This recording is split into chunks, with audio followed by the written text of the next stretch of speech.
Let's discuss about functions today. I have a situation where I need to take a cab. The cab fares are like this. For every 1 mile I need to travel, I have to pay $2, which means if I have to travel 2 miles, I will have to pay $4. Let's put this data in a nice table. We have the number of miles and dollars here in the table. For 1 mile, $2, for 2 miles, $4, and so on. Let's fill in the data. So if you observe closely, there is a rule here.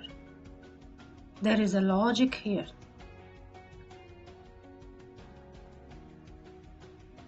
For 1 mile, $2.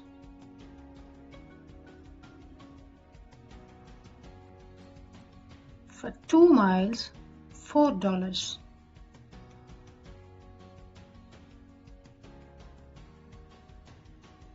The logic is that the number of dollars you need to pay is twice the number of miles you are traveling. So it makes sense from the data here. This rule is what we call a function in the world of mathematics. This is also called a relation, a function or relation. A function means it should have a logic. See here, there is a logic. The number of dollars is twice that of the number of miles.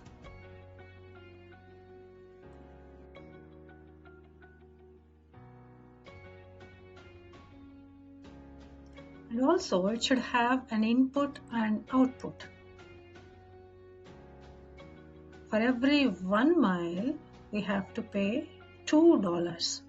That means for 1 input, we are getting 2 as output.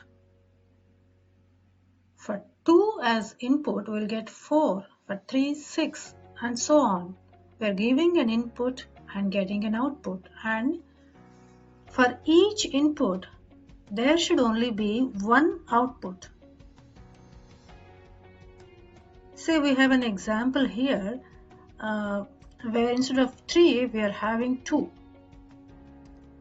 That means for 2 we are having 4 and 6. For 2 as input we are having 2 outputs, that is 4 and 6. In that situation, this is not a function. A function should have only 1 output for 1 input. Let me ask you a question. Is the number of dollars here dependent on the number of miles or vice versa? Just think about it. Is it that the number of miles is dependent on the number of dollars you pay? No. The number of dollars we pay is dependent on the number of miles we travel, right? So this is called a dependent variable. Dollars is the dependent variable because it depends on the number of miles that we are traveling. This is a dependent variable, so miles is the independent variable. As we discussed earlier, function is also called a relation. Just keep that point in mind. We have a coordinate plane here. Let's see how we can represent this data on the coordinate plane. The independent variable is always represented by the x-axis and dependent variable is represented by the y-axis. So we have the independent variable x-axis and dependent is y-axis. The independent variable here is miles. Dependent variable is dollars. So let's put that here, miles on X and dollars on Y axis. Let's try to plot this data on the coordinate plane.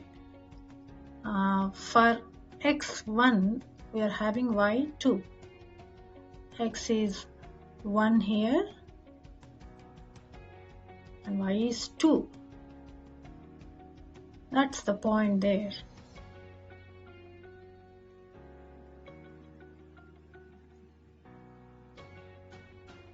X2, for X2 we are having Y as 4. That's the point there. We can plot all the other points also, but for the purpose of this video, let's stop here and try to draw a line joining these 2 points.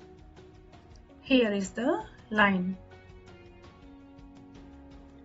So what we have done here is we have taken a real life situation, found the relationship between the variables there, found the function and tried to portray that function on a coordinate plane. We have another situation here where Yash is trying to build a fence. He estimates that the total time it will take to complete the fence is 50 minutes. 2 more people join him. Now he is joined by many more people. So now it's a big team. Yash makes an observation. He finds that the amount of time taken to complete the fence is actually 10 minutes lesser when an additional person joins him. Well, this makes sense because the more people we have to finish a task or project, the easier it is and it can be completed in lesser time. Let's see what data we have here. 50 minutes estimated time. It's reduced by 10 minutes every time a person is joining. So we have a cute little table here, number of persons and the time taken. For one person, 50 minutes is estimated. If another person joins the team, then the time is reduced by 10 minutes. So for the third person joining, the time is further reduced by 10 minutes. This is the data we have. So this is the dependent variable. The time taken to complete the task is dependent on the number of persons who are working. Not that the number of persons is dependent on the time taken, right? So the time taken is dependent on the number of persons. So this is the dependent variable here. If this is the dependent variable, what is the independent variable? This one, the number of persons, is the independent variable. Let's try to put this data on the graph. The independent variable is on the x-axis. The number of persons is the independent variable on the x-axis and the time taken is the dependent on the y-axis. So this is the point. Let's make these intervals 10, 20, 30, 40, 50. For 1, we have 50. For x value of 1, that is for one person, 50 is the time. X is 1 and y is 50 there, that's the point. And for 2, it is 40. That's the point there.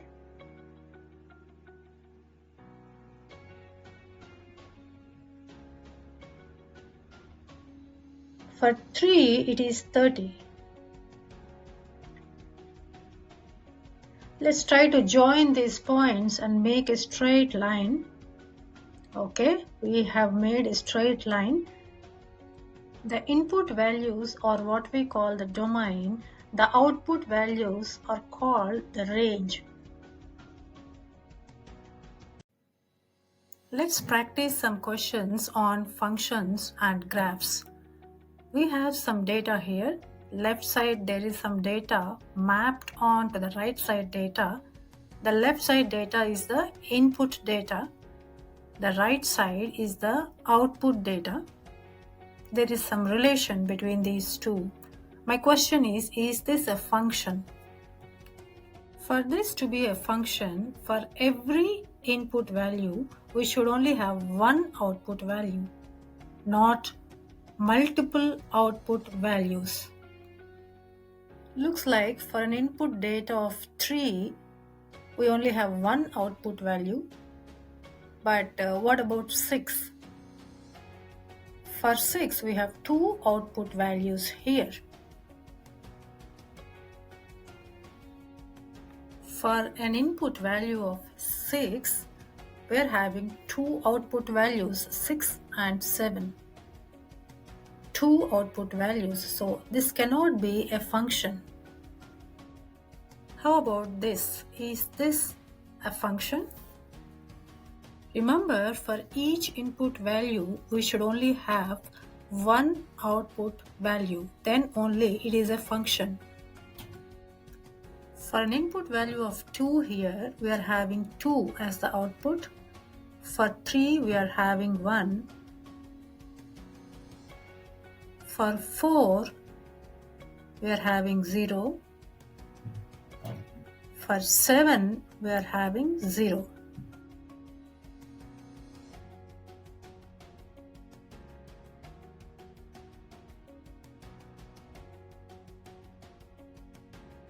So for each input value, there is only one output value, not multiple. So this is a function. Let's try to write the domain for this function. The domain is nothing but all the values in the input set for which we have a mapping. 2, 3, 4, 7 are all the values in the input data set for which we have a mapped value. So suppose I put 8 here and there is no mapping. It is not mapped to any output value. Now, is this still a function? Think about it. Every value in the input data set should have a mapping.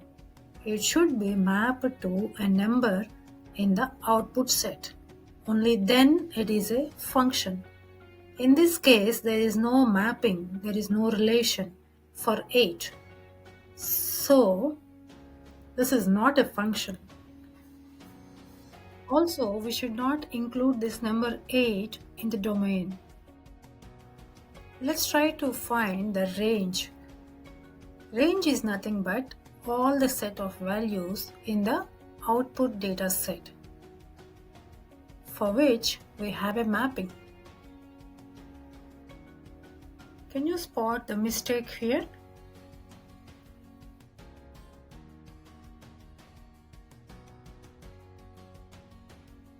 Let's work over this in the classroom. We have a coordinate plane here with some values. Let's try and write the coordinates of these points. So for x value of -6, we have 9 here as y value. So -6 and 9 are the coordinates.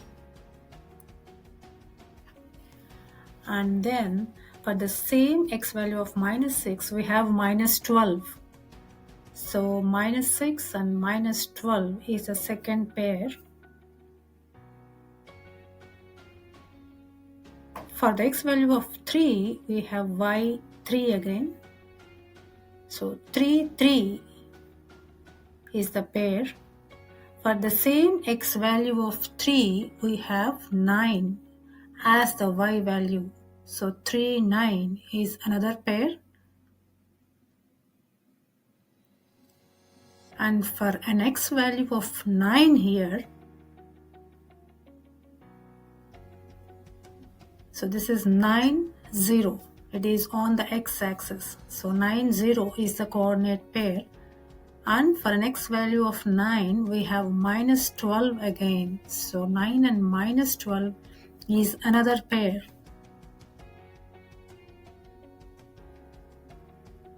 So we have the whole set of coordinates here. Now let's try and figure out, is this a function?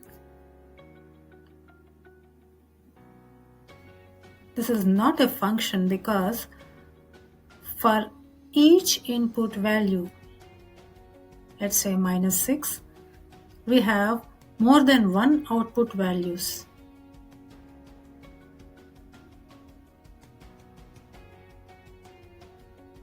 For an input value of 3 here, for example, we should be having only one output value, but instead we have two output values. So this is not a function. For 9 also, we don't have exactly one output, we have two output values. So this is not a function. But still we can try and write the domain for this. Domain is nothing but all the input values. So we have minus 6 here, 3 and 9. If any value is repeating, we write it only once in the domain.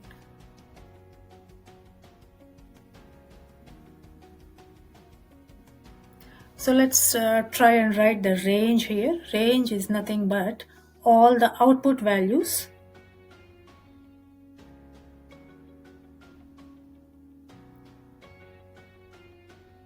The output values are 9, minus 12, 3, 9, 0 and minus 12. I have repeated minus 12. This should not be the case. This is a mistake. We should write it only once. And also it's better write in an ascending order. Okay, this is the range we have here.